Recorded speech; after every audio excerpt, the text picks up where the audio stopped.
Hello everyone, my name is Khushboo Chaudhary and welcome to our channel B study ऑटिक। आज की video में हम करने वाले हैं MPS 001 के प्रीवियस ईयर क्वेश्चंस और इम्पोर्टेंट क्वेश्चंस का पार्ट थर्ड। सो वीडियो को एंड तक देखिएगा। अच्छी लगी तो लाइक शेयर कमेंट करना बिल्कुल मत भूलिएगा और इसी वीडियोस के लिए हमारे चैनल को भी सब्सक्राइब करें। साथ ही आप जुड़ सकते हैं हमारे साथ टेलीग्राम चैनल पर और फॉलो कर सकते हैं इंस्टाग्राम पर, जो भी आपके क्वेश्चन हैं आप पूछ सकते हैं। इसके साथ ही बहुत सारे बच्चों का कमेंट आया है कि मैम इन सब वीडियोस की PDF कहाँ मिलेगी।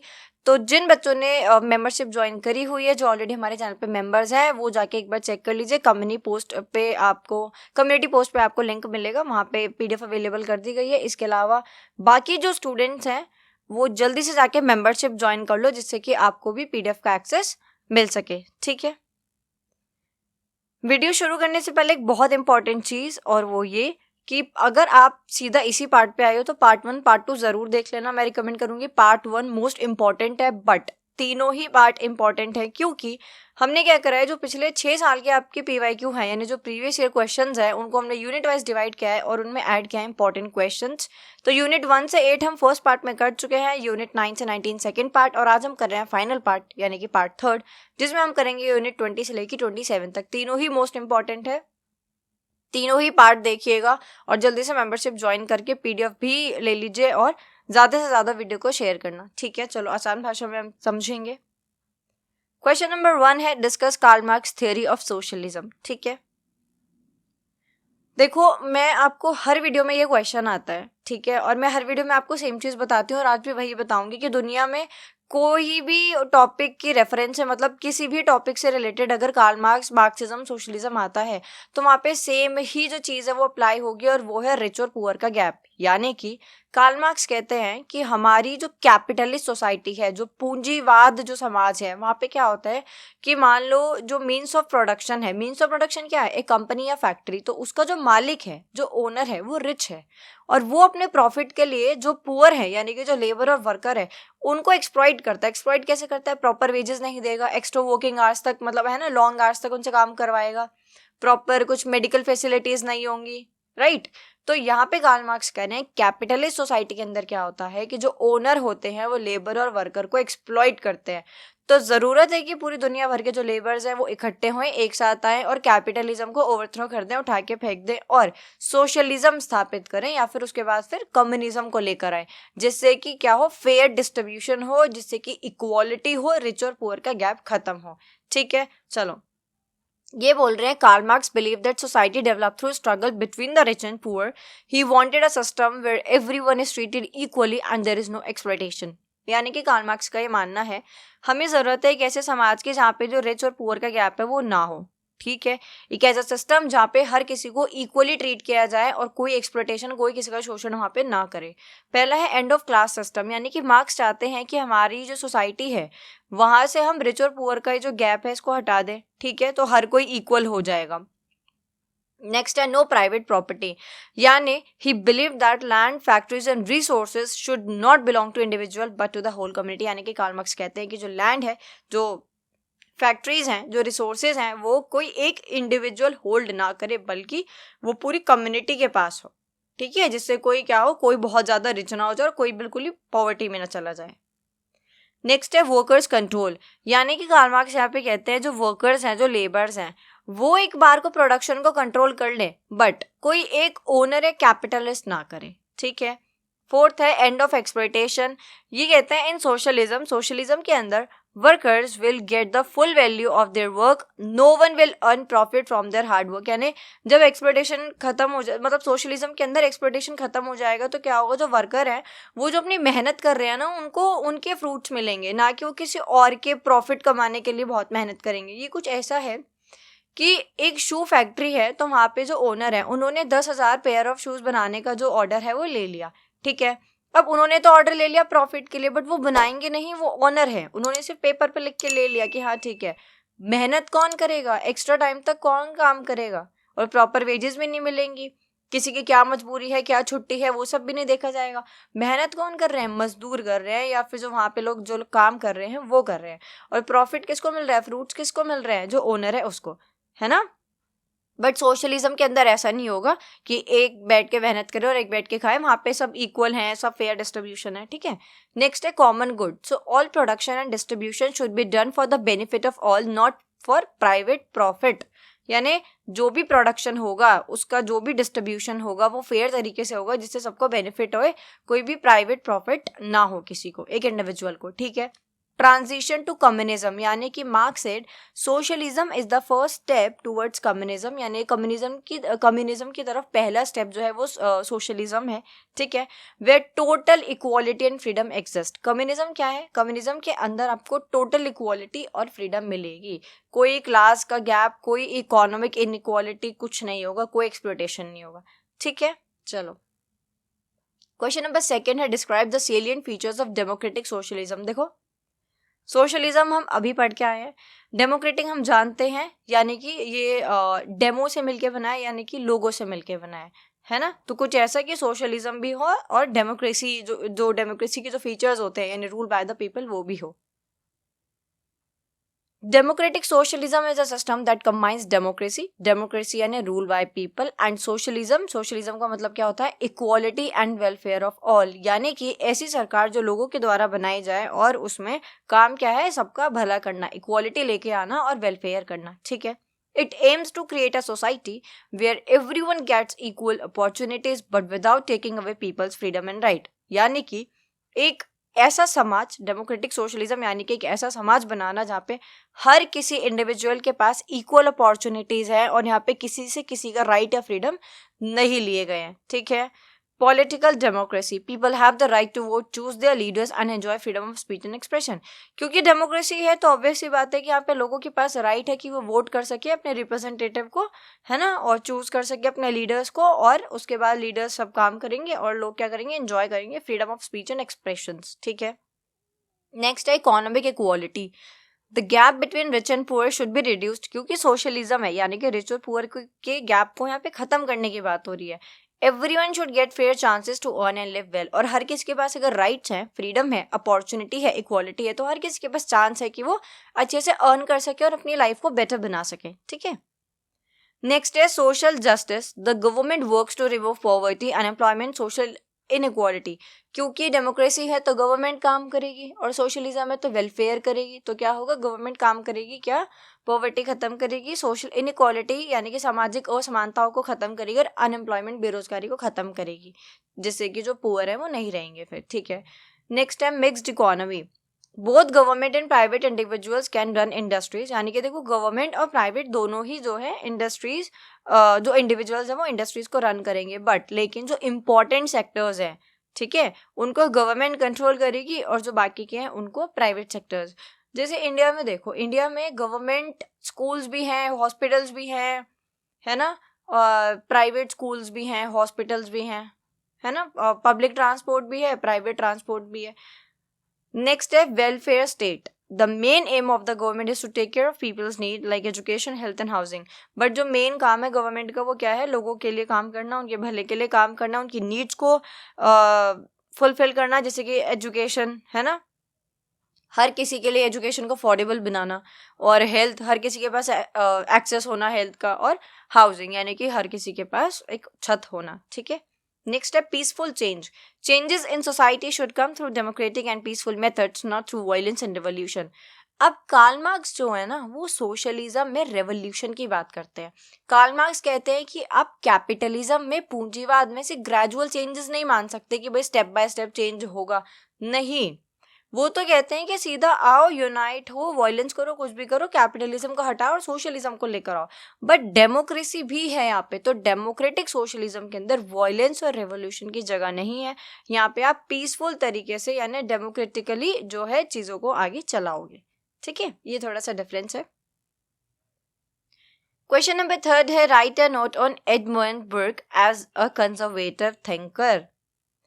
देखो कंजर्वेटिज्म हम सब जानते हैं क्या होता है, या कंजर्वेटिव्स वो लोग होते हैं जो चाहते हैं कि जो चीज़ें जैसी हैं वैसी ही रहे, ज़्यादा एक्सपेरिमेंट्स मत करो, और अगर चीज़ें बदलनी भी हैं तो धीरे धीरे step by step gradual changes के साथ बदलो। इसको बहुत एक रिलेटेबल से एग्जांपल देती हूँ, जो हमारे यहाँ तो शादियाँ होती हैं आज के टाइम पे तो इवेंट्स बन गए हैं, है ना। इसके अलावा आप कहो कि डेस्टिनेशन वेडिंग होती हैं, है ना। तो आप अगर देखोगे तो कुछ लोग होते हैं उनमें आज भी क्या है, वो बहुत ज़्यादा रूट से जुड़े हुए हैं।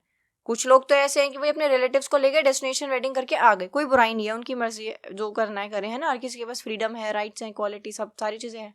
बट कुछ लोग अभी भी ऐसे हैं जो काफ़ी कंजर्वेटिव है, जो कहते हैं कि नहीं, जो विदाई है वो लड़की के घर से ही होनी चाहिए, जो फेरे हैं घर पे ही होने चाहिए, है ना। फिर और भी सारे रिचुअल्स होते हैं, बहुत सारी रस्म रीति रिवाज, वो सारी चीज़ें, है ना। तो यहाँ पे कह रहे हैं कंजर्वेटिव कि बिल्कुल ही ऐसे मत हो कि बिल्कुल ही घर छोड़ के इतनी दूर जाके तुम शादी वादी कर रहे हो। अपने जो फंक्शंस है वो घर पे कर लो, जो मेन मेन रिचुअल्स होते हैं, उसके बाद अपना बाहर जाओ, जो फंक्शंस करने सबको गैदर करके और कर लो, है ना। तो ये कह रहे हैं Edmund was a famous political thinker from England. Edmund एक बहुत फेमस पॉलिटिकल थिंकर थे and he was from England. He is known as the father of modern conservatism. Modern conservatism के father हैं ये. He believed in slow and peaceful changes, respect for traditions and stability in society. ये कहते हैं कि भाई देखो change तो आएगा और वो नेसेसरी भी है, बट एक सडन चेंज से अच्छा है आप स्लो और पीसफुल चेंज के साथ साथ चलो, जिससे कि क्या होगा, आप ट्रेडिशंस को भी रिस्पेक्ट करोगे और समाज में स्टेबिलिटी भी रहेगी, ठीक है।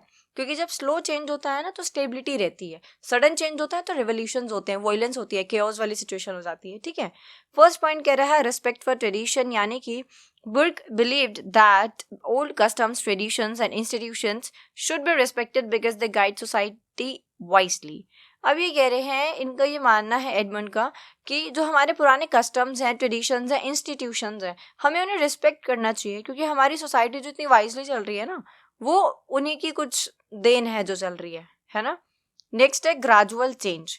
He was not against change, तो देखो वो चेंज के खिलाफ नहीं है, चेंज जरूरी है, but said it should be slow and careful, not sudden और वायलेंट। अगेन वही चीज कि स्लो और केयरफुल चेंज करो, सडन चेंज मत करो, है ना। Opposition to revolution. He criticized the French Revolution because it destroyed old institution and caused chaos. अभी कह रहे हैं कि फ्रेंच रेवोल्यूशन को काफ़ी क्रिटिसाइज किया इन्होंने कहा इसने तो सब कुछ ही डिस्ट्रॉय कर दिया, पुराने इंस्टीट्यूशन और सब कुछ, है ना, एरिस्टोक्रेसी वगैरह और इधर उधर की जो चीज़ें थी सब कुछ ही खत्म हो गई थी, राइट। और उसके बाद फिर कितनी ख़राब सिचुएशन हो गई थी, तो उसको ये बिल्कुल खिलाफ है। Importance of religion and morality. इनका कहना है कि जो रिलीजन है और जो मॉरल वैल्यूज़ हैं वो बहुत ज़्यादा ज़रूरी हैं, क्योंकि वही सोसाइटी को डिसिप्लिन और स्टेबल बना के रखती हैं, है ना। So he thought religion and moral values are necessary to keep society stable and discipline, ठीक है। और कहीं ना कहीं देखो जो मॉरल वैल्यूज़ ही हैं जो एक फैमिली के अंदर एक पीसफुल ऐसे माहौल सा बना के रखती हैं। वरना आप देखो कि अगर जो बच्चे हैं अगर वो अपने पेरेंट्स से बहुत ऐसे रूडली बात करेंगे कुछ भी, तो फिर घर में कौन ही एक दूसरे से बात करना पसंद करेगा। तो जो सबसे सेफेस्ट प्लेस आप कह सकते हो शायद है आपके लिए घर, वो भी फिर अच्छा एनवायरनमेंट वहाँ पे आपको नहीं मिलेगा, राइट। तो मॉरल वैल्यूज़ और रिलीजन को साथ लेके चलना चाहिए, डिसिप्लिन और स्टेबिलिटी रहती है। नेक्स्ट है believe in social order. Society should be well organized and everyone should follow their duties and responsibilities. ये कहते हैं सोसाइटी को ऐसे वेल ऑर्गेनाइज होना चाहिए और हर कोई अपनी ड्यूटी और रिस्पॉन्सिबिलिटी अच्छे से निभाए, ठीक है।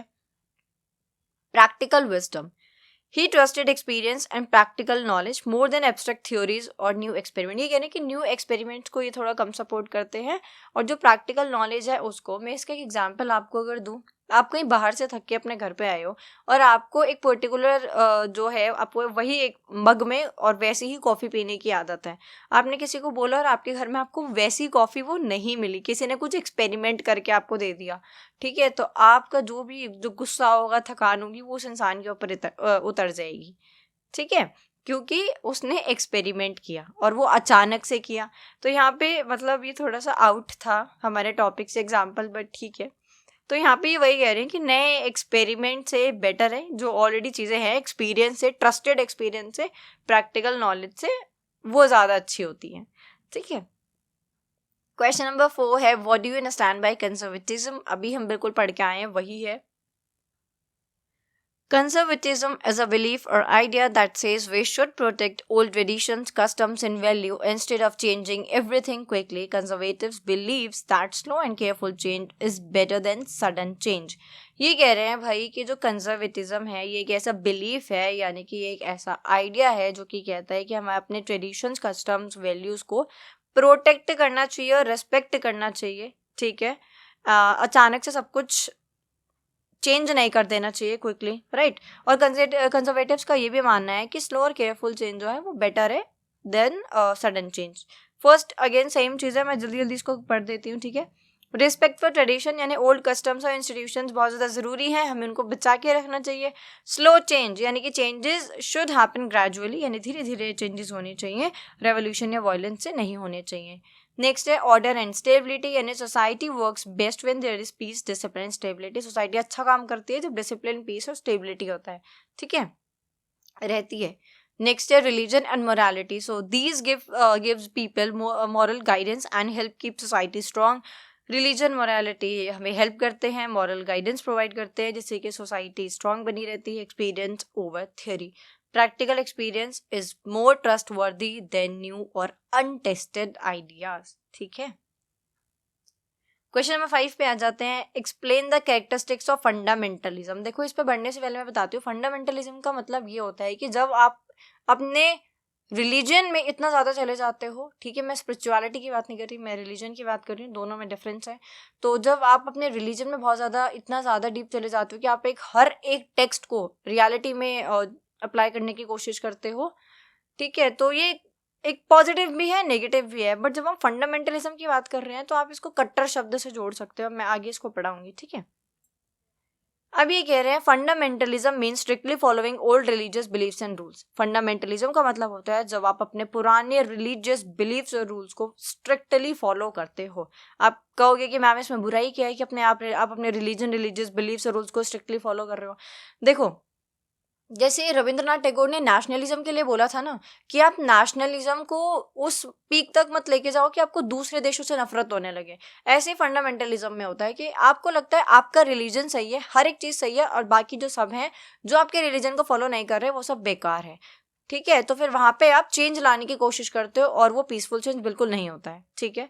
अभी कह रहे हैं fundamentalist believe that the religion's teachings are completely true and must never be change और क्वेश्चन।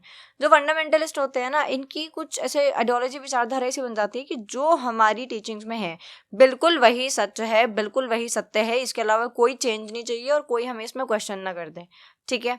फर्स्ट है स्ट्रिक्ट रिलीजियस बिलीफ, यानी कि fundamentalist follow their holy books religiously, religious laws very strictly. वो बहुत ज़्यादा स्ट्रिक्ट तरीके से जो उनकी होली बुक्स हैं उनको फॉलो करते हैं और अपने लॉज को फॉलो करते हैं, ठीक है।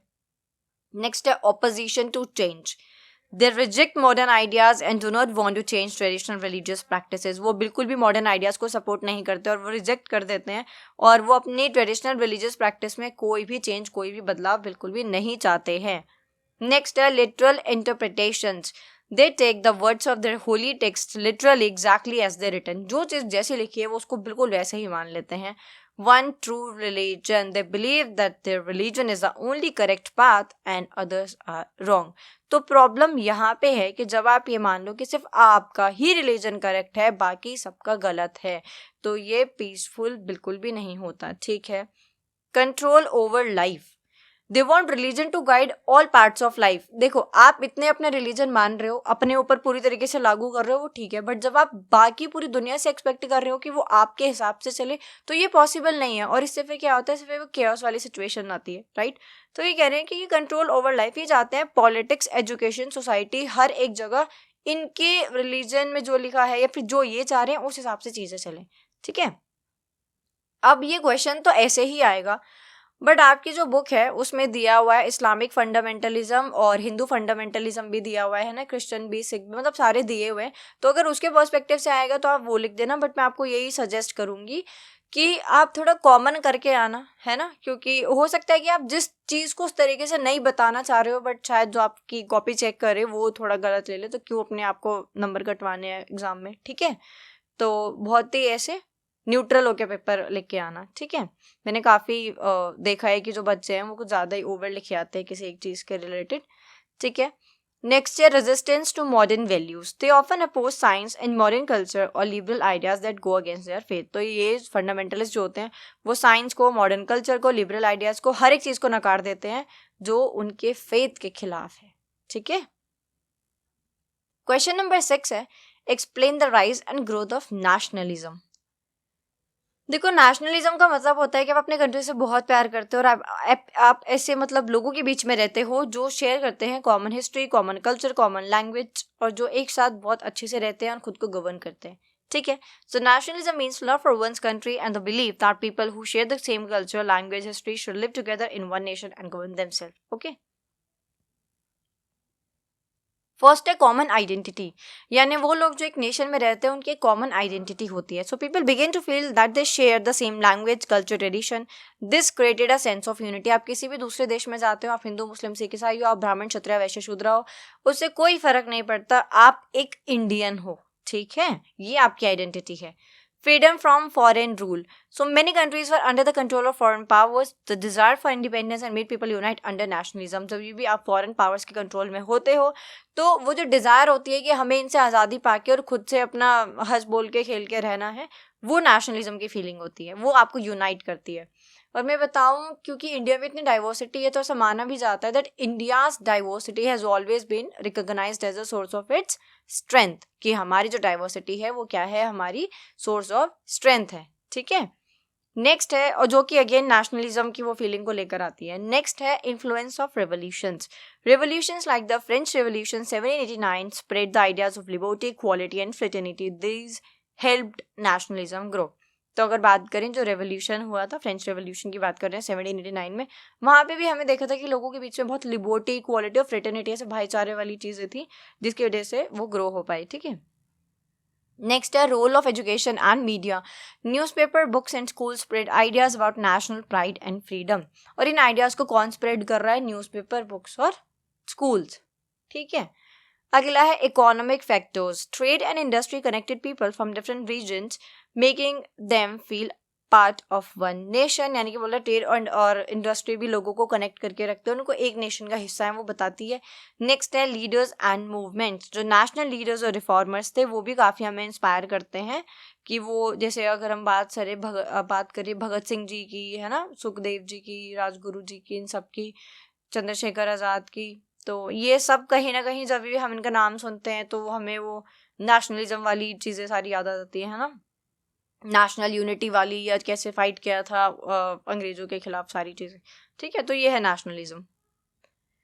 Briefly explain the nationalism and discuss contemporary development in the area of nationalism. अब हम बात करेंगे नेशनलिज्म के अंदर जो डेवलपमेंट हुई है. ठीक है. ये अभी हम रीड करके आए हैं तो मैं इसको जल्दी से पढ़ देती हूँ. Nationalism means love, loyalty and pride for one's country. It is the feeling that people who share the same culture, language and history should live together and rule themselves. Nationalism unites people to work for their nation's progress and freedom. Main features की बात करें तो देखो, पहला है unity, यानी कि लोग काफ़ी कनेक्टेड फील करते हैं क्योंकि कॉमन कल्चर, लैंग्वेज, ट्रेडिशन को हम यहाँ पे शेयर कर रहे हैं. ठीक है. सेल्फ गवर्नमेंट, यानी कि एक डिज़ायर होती है यहाँ पे कि आप इंडिपेंडेंट रहें, आप इंडिपेंडेंट नेशन रहें, है ना, कोई फॉरेन रूल ना हो. ठीक है. नेक्स्ट है, थर्ड है नेशनल प्राइड, यानी कि बहुत रिस्पेक्ट और लव है यहाँ पे, है ना, प्यार है अपने देश को लेके, और इवन फ्लैग को लेके, नेशनल एंथम, नेशनल सॉन्ग, हर चीज़ को लेके. अगला है common identity, a sense of belonging to one nation. अच्छा, मैंने एक चीज़ नोटिस की, जब भी ऐसे कहीं पर नेशनल एंथम हो रहा होता है और आप वहाँ से पास करो या फिर वहाँ पे खड़े भी रहो, कुछ भी या सुनो, तो ऐसे गूज बम्स आ जाते हैं, पता नहीं क्यों, नेचुरली, है ना. तो नेक्स्ट है अगेन कॉमन आइडेंटिटी, यही था. नेक्स्ट है पेट्रियोटिज्म, यानी willingness to work and sacrifice for the nation's welfare, है ना. इवन जो लोग, मैं बताऊं कि जो आर्मी में भी जाते हैं, नॉट इवन आर्मी, बहुत सारी और भी चीज़ें हैं जो अपनी कंट्री को सर्व करना चाहते हैं.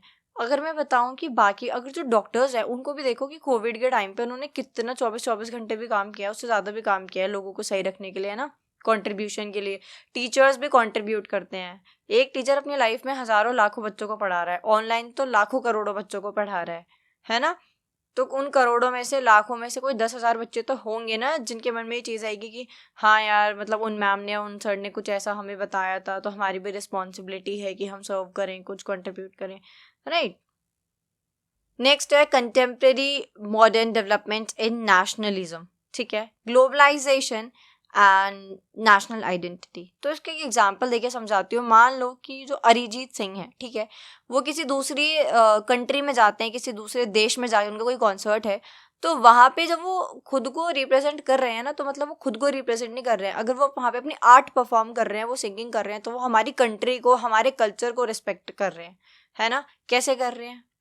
जब वो जाएंगे तो वो सबसे पहले ऐसे स्टेज को ऐसे सर पे ऐसे, मतलब ऐसे छुएंगे हाथ से, है ना। तो वो दिखाती है हमारी कंट्री की वैल्यूज कि हम जहाँ खड़े हैं उस चीज को भी हम कितना रेस्पेक्ट दे रहे हैं, ठीक है। सो इन टुडेज वर्ल्ड, आज की दुनिया की अगर बात करें, कंट्रीज बहुत ज्यादा कनेक्टेड है globally, but people still value their national identity and culture, ठीक है। Rise of cultural nationalism, many groups are focusing on protecting their local language, बहुत सारे जो ग्रुप्स है वो काम कर रहे हैं अपनी लोकल लैंग्वेज, कल्चर, ट्रेडिशन को बचाने के लिए। नेक्स्ट है इकोनॉमिक नेशनलिज्म। तो some countries promote local products and industries instead of depending on foreign goods. तो हमारे देश में आज के टाइम पे जो लोकल प्रोडक्ट्स हैं उनको ज़्यादा हम प्रमोट कर रहे हैं, जिससे कि हम जो फॉरेन गुड्स हैं उनके ऊपर ज़्यादा डिपेंड ना रहें। अगला है political movements. New nationalist movement have appeared in different parts of the world demanding autonomy or independence. Political movements भी होते हैं जो autonomy के लिए डिमांड रखते हैं, है ना, independence की डिमांड रखते हैं। नेक्स्ट है international cooperation. Modern nationalism also supports peace. जो मॉडर्न नेशनलिज्म है वो पीस को सपोर्ट करता है, वो कोऑपरेशन को सपोर्ट करता है, क्योंकि आज के टाइम पे अगर आपको अपनी कंट्री के लोगों को सेफ रखना है और अपनी ग्रोथ डेवलपमेंट पे ध्यान देना है तो आपको पीस की सहारे ही, वो शांति के सहारे या हार्मनी के सहारे ही आप उसको अचीव कर पाओगे, उस ग्रोथ को, उस डेवलपमेंट को, ठीक है, वरना तो दूसरे देशों से लड़ाई में रह जाएंगे। नेक्स्ट है question number 8, elaborate upon the multiculturalism and it's characteristics and critic. देखो, मल्टीकल्चरलिज्म का मतलब होता है जब आप जहाँ रह रहे हो वहाँ पे बहुत सारे अलग अलग कल्चर के लोग रहते हैं, अलग अलग डिफरेंट बैकग्राउंड्स के लोग हैं, बट आप सब एक दूसरे के कल्चर को रिस्पेक्ट कर रहे हो और अपने कल्चर को भी प्रोटेक्ट कर रहे हो, ठीक है। Multiculturalism means living together peacefully with people from different cultures, religions, languages and traditions. It respects diversity and promotes equality among all cultural groups in society. यानी कि आप अपने कल्चर को भी रिस्पेक्ट कर रहे हो और आप सामने वाले के कल्चर को भी रिस्पेक्ट कर रहे हो, और बहुत इक्वालिटी होती है यहाँ पे, कोई ऐसा अपने कल्चर को बड़ा नहीं दिखा रहा, ठीक है। कैरेक्टरिस्टिक्स की अगर बात करें, फर्स्ट है cultural diversity. Many cultures, religions and traditions exist together in one society. अगर हम बात करें, अगेन अभी मैंने आपको बताया था ना कि India's diversity has always been recognised as a source of its strength, यानी कि भारत में जो डाइवर्सिटी है उसको हम अपनी स्ट्रेंथ मानते हैं, क्योंकि बहुत यूनिटी है, इतने सारे अलग अलग कल्चर, रिलीजन, ट्रेडिशन लोग यहाँ पे फॉलो कर रहे हैं, बट स्टिल एक साथ रह रहे हैं, है ना। Equality and respect, all cultural groups are treated equally and given the same right. हर कल्चरल ग्रुप के पास सेम राइट्स है और सबको इक्वली ट्रीट किया जा रहा है। नेक्स्ट है फ्रीडम ऑफ कल्चर, यानी कि लोग फ्री हैं कि वो अपने कल्चर को फॉलो कर सकते हैं, वो अपने कस्टम्स, लैंग्वेज और लाइफस्टाइल्स को फॉलो कर सकते हैं, वो किसी भी कल्चर से हो, ठीक है। नेक्स्ट है tolerance and understanding. It teach people to accept and understand differences rather than reject them. तो देखो, मल्टीकल्चरलिज्म हमें सिखाता है कि हम इसे दूसरे के कल्चर को ना रिजेक्ट नहीं कर सकते। हमारे में ऐसा नहीं होता तो हम क्यों आसपास ही चीज़ें होने दें, नहीं, आपके में नहीं होता बट उनके में चीज़ें होती हैं, तो आप उसको रिस्पेक्ट करो, आप उसको एक्सेप्ट करो रादर देन आप उसको रिजेक्ट करो, ठीक है। रिजेक्ट करोगे फिर खामखा लड़ाइयाँ होंगी और इंस्टेबिलिटी आएगी, एक्सेप्ट कर लोगे तो फिर एकदम शांति वाला माहौल रहेगा, है ना, स्टेबिलिटी रहेगी, भाईचारा, फ्रेटर्निटी, ये सब। नेक्स्ट है social harmony. It aims to create peace and cooperation among different cultural communities. अभी हमने यही पढ़ा है, शांति बनी रहेगी, कोऑपरेशन रहेगा कल्चरल कम्युनिटीज में। Government support, laws and policies are made to protect minority groups and promote inclusion, यानी लॉज और पॉलिसीज यहाँ पे बनाए जाते हैं जो माइनॉरिटी ग्रुप्स हैं उनको प्रोटेक्ट करने के लिए। अब क्रिटिक्स क्या है, क्रिटिसिज्म क्या है मल्टीकल्चरलिज्म का। फर्स्ट है लैक ऑफ यूनिटी, यानी कि too much focus on differences can weaken national unity. अगर आप डिफरेंसेस पे इतना ध्यान दोगे तो नेशनल यूनिटी वीक पड़ जाएगी, है ना। यानी कि अगर आप बहुत ज़्यादा देखोगे ना कि ये वाले लोग इनसे कितने अलग हैं, राजस्थानी पंजाबी से कितने अलग हैं, जो साउथ के लोग हैं वो नॉर्थ से कितना अलग हैं, तो इससे क्या होगी, नेशनल यूनिटी वीक पड़ जाएगी। जैसे भी महाराष्ट्र में भी लैंग्वेज को लेके हुआ था, हमारे देश के लोग हमारे देश में, हमारे देश के एक राज्य में ऐसे एक दूसरे के साथ कर रहे थे, और ये सिर्फ एक नहीं है, बहुत सारे एग्जाम्पल्स हैं। और अब यहाँ को ये मत बोलना कि मैं महाराष्ट्र का एग्जाम्पल क्यों ले लिया, ठीक है, क्योंकि अगर मैं किसी एक रिलीजन का एग्जाम्पल लेती हूँ तो मैम यही रिलीजन क्यों, बिहार बोल दिया तो मैम बिहार क्यों, राजस्थान बोल दिया तो राजस्थान क्यों। आप पॉलिटिकल साइंस के स्टूडेंट हैं, थोड़े से रिस्पॉन्सिबल बनिए, ठीक है, एग्जाम्पल्स को एग्जाम्पल्स की तरह ही लिया करिए, ठीक है।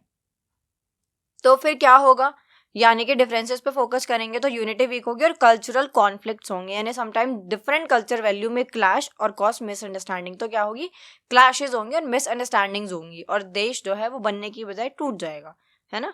Favouritism, some people feel the government, कुछ लोग ऐसा लगता है कि गवर्नमेंट कुछ स्पेशल राइट्स देती है माइनॉरिटी ग्रुप्स को, तो वहां पे भी फिर क्लैशेस होते हैं। नेक्स्ट है integration problem, it can be difficult for immigrants to fully adopt और mix into the main society. Multiculturalism में क्या होता है, जो इमिग्रेंट्स होते हैं उनके लिए इतना आसान नहीं होता कि वो हमारी सोसाइटी में हमारी सोसाइटी की जो चीज़ें हैं उनको अडॉप्ट कर ले, ठीक है। नेक्स्ट है threat to national identity, critics say multiculturalism may reduce a country's common national identity. तो यहाँ पे वही है कि एक कंट्री की जो कॉमन नेशनल आइडेंटिटी है उसको भी कभी कभी ऐसा थ्रेट होता है कि मतलब ऐसा हो कि हमारे देश के लोग आपस में इनकी नहीं बन रही और किसी दूसरे देश में गए हैं, वहाँ पे जाके कोई कह रहा है इंडिया, तो वो कह रहे हैं नहीं I am from this particular state. अरे भाई है तो वो भी इंडिया से ही ना, मेन तो इंडिया में ही हो ना, ठीक है। क्वेश्चन नंबर 9 है critically examine multiculturalism liberalism interface. Multiculturalism हमने बिल्कुल अभी पढ़ा है और लिबरलिज्म लिबर वर्ड से मिलकर बना है जिसका मतलब होता है फ्री, फ्रीडम। कुल मिला के जो लिबरलिज्म है ये एक इंडिविजुअल की बात करते हैं, मल्टीकल्चरलिज्म में ये पूरे ग्रुप की बात करते हैं, ठीक है। रिलेशनशिप देखते हैं इनके बीच का, कुछ सिमिलैरिटीज मिलेंगे कुछ डिफरेंसेस मिलेंगे।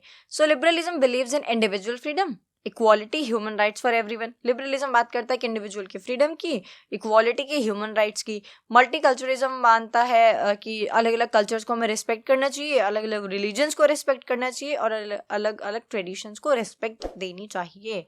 The two ideas often go together, अक्सर ये एक साथ चले जाते हैं बट कभी कभी कॉन्फ्लिक्ट भी हो जाता है। फर्स्ट है common goal freedom and equality, यानी कि दोनों ही सपोर्ट करते हैं, both support freedom and equality. Liberalism कहता है कि इंडिविजुअल के पास राइट्स होने चाहिए, फ्रीडम इक्वालिटी होनी चाहिए। मल्टीकल्चरलिज्म कहता है कि ये जो राइट्स हैं ये पूरे ग्रुप के पास होने चाहिए।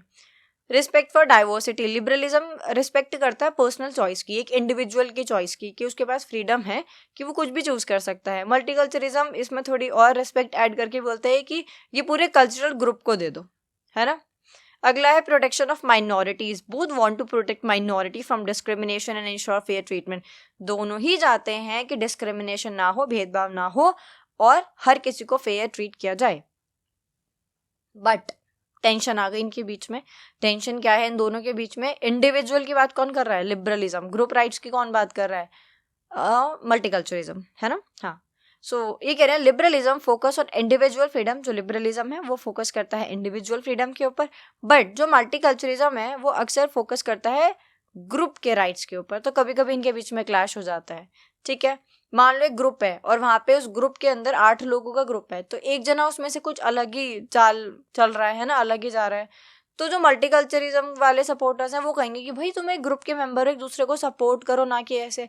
और वहीं पे जो एक लिबरलिज्म वाले जो सपोर्टर हैं, जो लिबरलिस्ट हैं, वो आ जाएंगे और वो कहेंगे जो लिबरल्स हैं कि नहीं भाई एक इंडिविजुअल के पास राइट है, वो कुछ भी करे कुछ भी ना करे। तो उनके लिए तो वो एक इंडिविजुअल को राइट दिला रहे हैं, बट मल्टीकल्चरिज्म वालों के लिए वो उनका ग्रुप तोड़ रहे हैं, तो क्लैश हो गया ना। अगला है cultural practice versus liberal values, यानी कि कुछ जो कल्चरल ट्रेडिशंस होते हैं वो लिबरल वैल्यूज के खिलाफ जाते हैं कभी कभी, जैसे कि जेंडर इक्वालिटी और फ्रीडम ऑफ स्पीच। नेक्स्ट है equality versus differences, liberalism wants everyone to be treated the same, while जो मल्टीकल्चरिज्म है वहां पे कुछ डिफरेंसेस होते हैं, ठीक है। National unity problem, too much focus on cultural differences can create division in society which liberalism tries to avoid। liberalism चाहता है कि society divide ना हो और फेयरनेस हो, इक्वालिटी हो, फ्रीडम हो, जस्टिस हो। और मल्टीकल्चरिज्म वाले क्या कहते हैं, बहुत ज़्यादा फोकस करते हैं कल्चरल डिफरेंसेस के अंदर। ये नहीं देखते कि हम कैसे सेम हो सकते हैं, ये देखते हैं कि हम कैसे अलग हो सकते हैं। अच्छा खाना पीना अलग है, अच्छा लैंग्वेज अलग है, अच्छा कपड़े अलग हैं, कल्चर अलग है, ऐसे, ठीक है। नेक्स्ट है question number 10, right short note on fascist world view और फैसिज्म, ठीक है। हिटलर की बात करेंगे थोड़ी सी। देखो फैसिस्ट वर्ल्ड व्यू क्या होता है, ये कहते हैं कि हर चीज पे सिर्फ एक इंसान का कंट्रोल है या एक गवर्नमेंट का कंट्रोल है बस, और कोई कुछ नहीं है। Fascism is a political idea that believes in strong leadership की बात कर रहे हैं, एक्सट्रीम नेशनलिज्म की बात कर रहे हैं कि इनके देश के अलावा दुनिया में कोई है ही नहीं, and total control by the government, कि सब कुछ गवर्नमेंट के हाथ में है, किसी के पास एक थोड़ा सा भी राइट नहीं है, ठीक है। इट रिजेक्ट्स डेमोक्रेसी, लोकतंत्र के बिल्कुल खिलाफ है ये कि लोगों का रूल नहीं होना चाहिए। Gives all power to one leader और वन पार्टी, सारी जो पावर है वो जाएगी वन पार्टी, एक पार्टी के पास या फिर वन लीडर के पास। और ये शुरू हुआ था, इसकी जो ये फैसिज्म है ना, इसकी शुरुआत हुई थी बेनिटो से, जो कि इटली में थे 20th सेंचुरी में, और उसके बाद फिर द फेमस हिटलर्स जर्मनी। ठीक है, बात करते हैं फर्स्ट पॉइंट के स्ट्रॉन्ग लीडर। ये कह रहे हैं जो फैसिज्म है उनका मानना है, मतलब जो फैसिस्ट है उनका ये मानना है कि एक पावरफुल लीडर जो है वो जरूर होना चाहिए जो कि पूरी कंट्री को कंप्लीटली कंट्रोल करे। So fascism believes one powerful leader should control the country completely. Next है नो डेमोक्रेसी। तो ये कहते हैं कोई इलेक्शन नहीं होगा, कोई फ्रीडम नहीं है, कोई स्पीच नहीं देगा, कोई पॉलिटिकल ऑपोजिशन नहीं होगा, जो करता धरता हरता है वो सब हम ही हैं। So it opposes elections, free speech and political opposition's.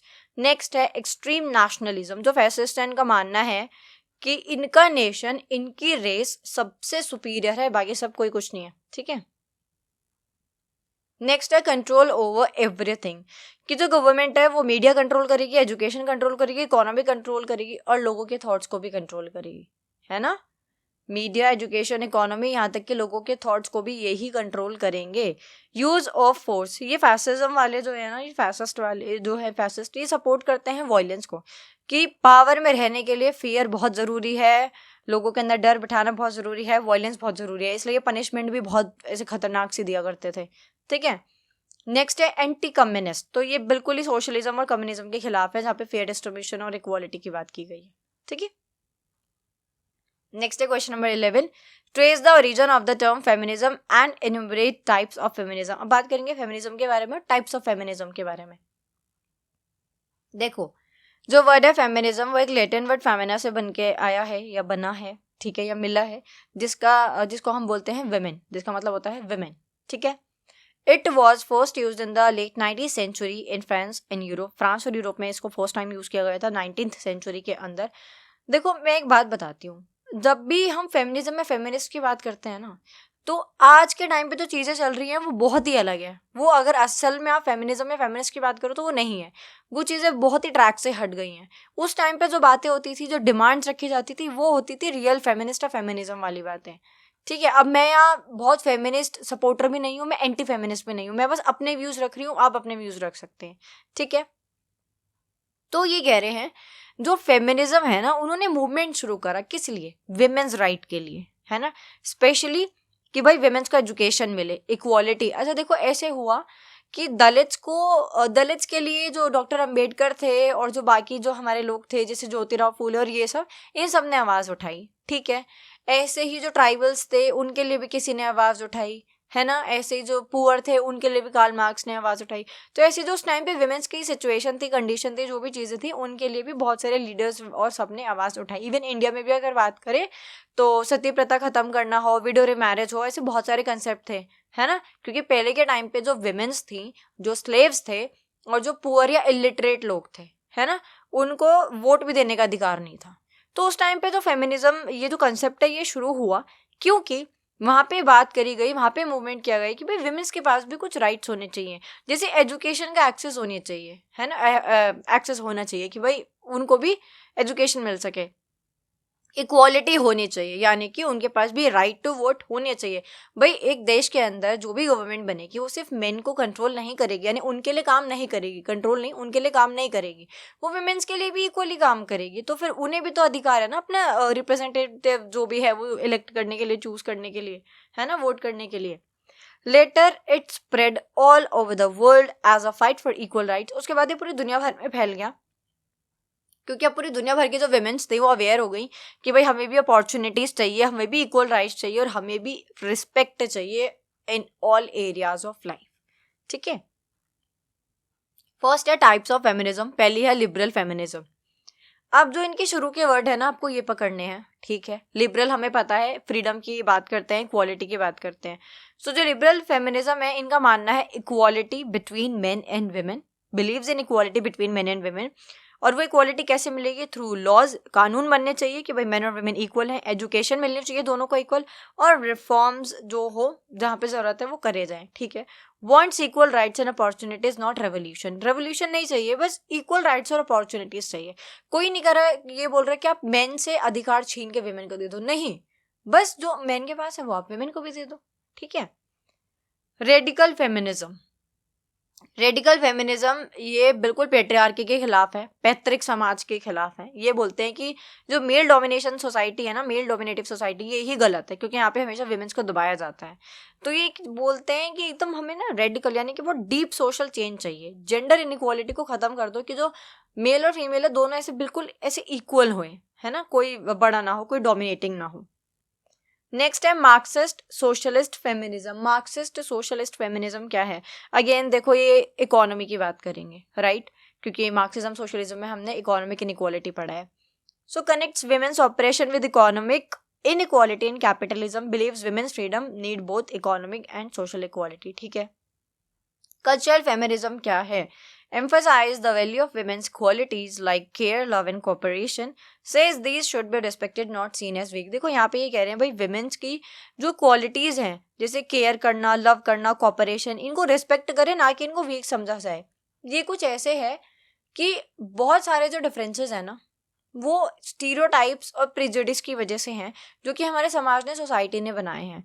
But no doubt कि नेचर ने अलग बनाया है क्योंकि मेंस थोड़े से मस्कुलिन होते हैं और जो विमेन्स हैं वो सॉफ्ट होती हैं। अगर इसका मैं आपको एक एग्जांपल भी दूं, अगर रिलेट कर पाओ, कि अगर जो एक छोटा बेबी है वो अगर उसकी जो मदर है वो उसके पास है, वो उसकी केयर कर रही है, तो वो जो मदर क्या करेगी, एक छोटे बेबी को ऐसे कडल करेंगी, है ना, ऐसे उसको सहराएंगी, सहलाएंगी, जो भी ये वर्ड होता है ना, और उसको ऐसे प्यार करेंगी सब। और वहीं जो फादर है वो ऐसे उसको कंधे पे बिठा के चल देंगे सैर कराने के लिए, है ना। तो दोनों में डिफरेंस है। जो एक विमेन है वो इमोशनल साइड पे लव और केयर कर रही है, जो फादर है वो उसको स्ट्रांग बनाना चाह रहा है दुनिया से लड़ने के लिए, है ना। तो नेचर ने थोड़ा डिफरेंस रखा है बट हमारे समाज ने तो बहुत ही ज़्यादा डिफरेंस रखा है। तो ये वही बोल रहे हैं कल्चरल फेमिनिज्म वाले कि भाई जो सॉफ्ट साइड है ना उसको आप रिस्पेक्ट करो, वीक मत समझो, ठीक है। आई होप मैं सही कन्वे कर पा रही हूँ इसको। नेक्स्ट है eco feminism, links women's oppression and environmental destruction. ये कह रहे हैं कि भाई नेचर और विमेन दोनों को ही जो एक्सप्लॉइट कर रहे हैं वो मेल्स हैं, है ना, मेल डोमिनेटेड सिस्टम है। नेक्स्ट, इसके लिए मेरे पास एग्जाम्पल नहीं है सच में। नेक्स्ट है पोस्ट मॉडर्न फेमिनिज्म।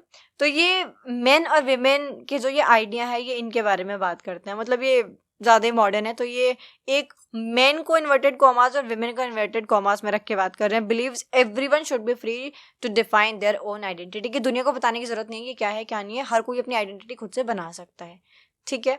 तो मेरा पर्सनल मानना यही है कि मेंस और विमेन को ऐसे एकदम इक्वल ट्रीटमेंट होना चाहिए, सब कुछ होना चाहिए। और अगर इंडिया में विमेंस को लेके इतने ज़्यादा राइट्स और सारी चीज़ें हैं तो कहीं ना कहीं 2025 में ये पता चला है कि मेंस को लेके भी होनी चाहिए, है ना। बाकी आप मुझे ज़रूर बताना कि आपको मेरे एग्जाम्पल कैसे लगते हैं और आप अगर कोई एग्जाम्पल देना चाहते हो तो, ठीक है। लास्ट क्वेश्चन है question number 12, write an essay on Gandhian concept of Satyagraha.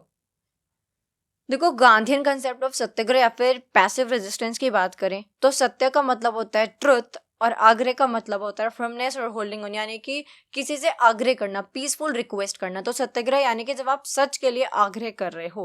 So satyagraha means holding firmly to the truth और insisting on truth through non violence, यानी आप अहिंसा के थ्रू, नॉन वायलेंस के थ्रू पीसफुली अपनी बात आगे रख रहे हो। Gandhi believe that truth and non violence are the strongest weapon to fight injustice. Gandhi का ये मानना था, गांधी जी का ये मानना था कि अगर आपको इनजस्टिस के खिलाफ लड़ना है, अन्याय के खिलाफ लड़ना है, तो आपका जो सबसे मजबूत हथियार है वो है ट्रुथ यानी सत्य और नॉन वायलेंस यानी कि अहिंसा। मेन आइडिया क्या है? Satyagraha is not a fight with weapons और हेट्रेड। सत्याग्रह का मतलब ये नहीं कि आप किसी के प्रति द्वेष भाव रखें, नफरत रखें, या फिर आप हथियार लेके, भाला लेके चल पड़े, बंदूक लेके चल पड़े। ये एक पीसफुल मेथड है जिससे आप प्रोटेस्ट करते हो, आप अन्याय के खिलाफ आवाज उठाते हो। बट कैसे? Win over the hearts of the wrong doers by love and truth, कि आप सामने वालों को इतना प्यार, इतनी शांति, इतना सच दिखा दो कि वो पिघल जाए, ठीक है। Gandhi called it a weapon of the strong not of the weak. Gandhi कहते हैं कि ये जो स्ट्रॉन्ग है उनका वेपन है ये सत्याग्रह, वीक लोग इसको नहीं कर सकते क्योंकि उन्हें तो फिर गुस्सा आ जाता है ना, वो तो हथियार चला देते हैं। फर्स्ट है ट्रुथ यानी कि सत्य, always stand for truth and injustice even in the face of difficulty. आपको कितनी ही डिफिकल्टी फेस करनी पड़े बट आप हमेशा सच के साथ रहना है ना, और जस्टिस के साथ, न्याय के साथ खड़े रहना। नॉन वायलेंस यानी कि अहिंसा, नेवर यूज वायलेंस एंगर और हेट्रेड। कभी भी आपको ऐसे वायलेंस, हिंसा नहीं करनी है, कभी भी ऐसे गुस्सा नहीं करना है, द्वेष भाव किसी के प्रति नहीं लेके आना है। Fight evil with peace and love, यानी जो भी गलत है उसके खिलाफ आप लड़ो लेकिन शांतिपूर्वक और प्यार से। सेल्फ सफरिंग, ये जो सत्याग्रही होते हैं यानी कि जो ये प्रोटेस्ट पे बैठे होते हैं, इनको हमेशा तैयार रहना चाहिए कि इनको पनिशमेंट भी मिलेगी और ये पेन से भी सफर करेंगे बट ये कभी किसी को हार्म ना पहुंचाएं। वही एक गाल पे कोई थप्पड़ मारे तो दूसरा आगे कर दो, ठीक है। नेक्स्ट है moral power. Gandhi believed moral strength is more powerful than physical force और वेपन। गांधी जी का ये मानना है कि जो मॉरल स्ट्रेंथ है वो ज्यादा पावरफुल है फिजिकल फोर्स से। यानी कि कुछ ऐसा कि आप प्रोटेस्ट कर रहे हो, मैं पुरानी टाइम की बात कर रही हूँ जब हम आज़ाद नहीं हुए थे, तो आप इतनी शांति से बैठे हुए हो, अंग्रेज आपको मारे जा रहे हैं और बहुत सारे लोग मर चुके हैं और बहुत ऐसे एक्सप्लॉइट किया जा रहा है सब कुछ, बट आप अभी भी ऐसे आंखों में आंसू लेके प्यार से बैठे हुए कि कभी तो इनका दिल पिघलेगा और फिर वो कहेंगे बस अब आंसू भरा है, अब हम इंडिया छोड़ के जा रहे हैं, है ना। सो अगला पॉइंट यही था, कन्वर्जन ऑफ द ओपोनेंट। यानी एम क्या है सत्याग्रह का, the aim is not to destroy the enemy, enemy को डिस्ट्रॉय नहीं करना हमें बट टू चेंजेस हार्ट, हमें तो उनके हर्ट को, उनके दिल को पिघलाना है। कैसे? काइंडनेस से, ट्रुथ से, ठीक है। नेक्स्ट है फेथ एंड पेशेंस। जो सत्याग्रह है, जब आप पीसफुल रेजिस्टेंस करते हो तो फिर वहां पे आपको ऐसे भरोसा रखना है और ऐसे पेशेंस रखने हैं, है ना, क्योंकि डिफिकल्टीज भी तो फेस करनी है। नेक्स्ट है एग्जाम्पल, अच्छा ठीक है, इसके एग्जाम्पल क्या है, Champaran movement 1917 for Indigo farmers की, जो इंडिगो की खेती कराई जा रही थी, है ना, उसके बाद फिर मिट्टी खराब हो जाती है और सारी चीजें। नेक्स्ट है non cooperation movement 1920, salt Satyagraha, Dandi March 1930, quit India movement 1942। All these were based on Satyagraha, peaceful protest without violence, और इन सभी में जो गांधी जी हैं वो सक्सेसफुल हुए थे, ठीक है। That's all for today. I hope आपको वीडियो अच्छी लगी होगी। बाकी पीडीएफ के लिए जल्दी से जाके मेंबरशिप ज्वाइन कर लीजिए और कम्युनिटी पोस्ट चेक कर लीजिए, वहाँ पे आपको पीडीएफ मिल जाएगी। All the best for your exam. मिलते हैं अगली वीडियो में। Till then be study ऑथिक।